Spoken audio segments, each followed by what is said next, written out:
Hey everyone, it's me, Zen Ruby, and what are we discussing today? When it comes to P-levels, there are usually many confusions as to what paper to do first, or else in what order should I do it. Should I do 2 papers in one session, or should I do just one session, one paper in one session?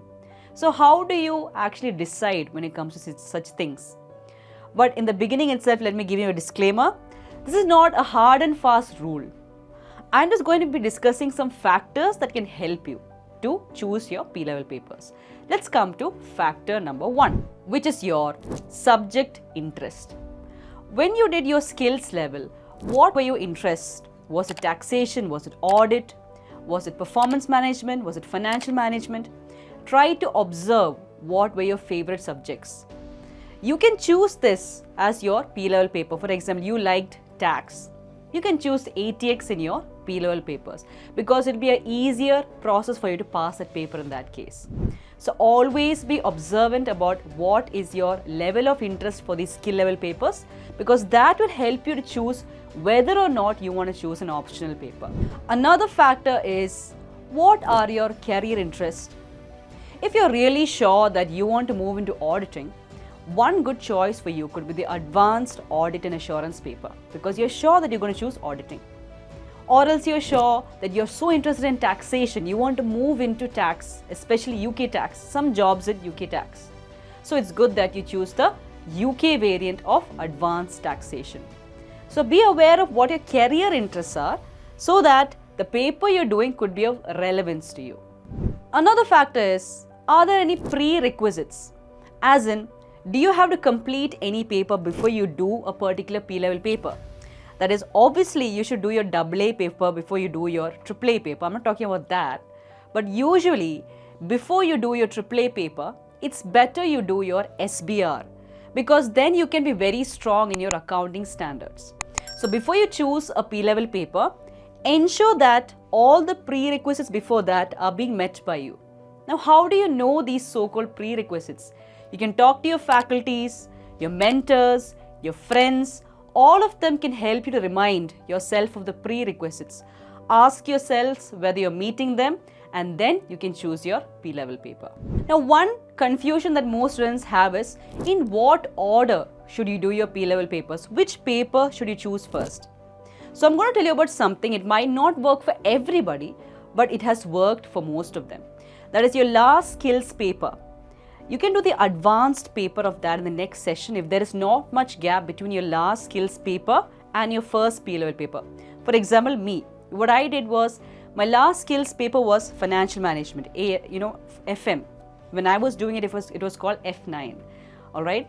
So I did AFM in the very next session, because in that case it was easier for me to transfer the subject knowledge. So if you like the subject, that is, if you don't like tax, it doesn't make sense you choosing ATX in the next session. So, the order, your first P-level paper could be decided by you choosing your last skills paper.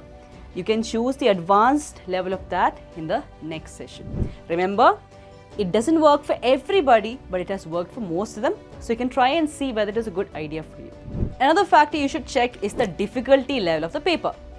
That is, you're doing SBR obviously, and you have decided that you're going to do APM. Choosing to do APM first might not be a good idea, maybe. You know why? Because the pass rates are lower than SBR. So choosing a paper with a sufficiently good pass rate would be good for you, because if you clear the paper, it will build confidence for you. If you choose a really challenging paper right in the beginning, and maybe what if you not clear it, which is very normal by the way, but if you don't clear your first P-level paper, what could happen? It could actually affect your confidence for the coming papers. So always assess the difficulty levels. How can you do that? Go to ACCA's website and check the pass rates. Talk to your students, talk to your friends, talk to your faculties, talk to your mentors. You will be able to assess the difficulty level of these papers. Now, what you could do also, if none of these things are able, it's not helping you to take a decision, what you could do is, you can seek advice from your faculties, your mentors, your students, your friends. What helped them? Which paper did they choose first? Why did they choose that paper? But when you do this, remember that what worked for them might not work for you, or what did not work for them might work for you. So asking the experience of your students, your friends, your mentors, your faculties could also be a good prompt for you to choose your first paper. Now always be careful about one more thing, the exam availability and the dates. Now actually before, a few months back, it used to be like this, that SBL and ATX used to be on the same day, the exam date, but now they have changed it. But before you choose your P-level papers, if you're choosing to do 2 P-level papers in one go, just check the timetable first. Are the exams on the same day? Can I manage it? Is it on the next day? So can I do that? Is there a gap? Do I need a gap? All these are also a factor that can help you to choose your P-level papers if you're doing 2 or more than 2 papers in one session. So with proper and systematic planning, you can actually take a very good decision as to how to choose a P-level paper, the order in which you do your P-level papers.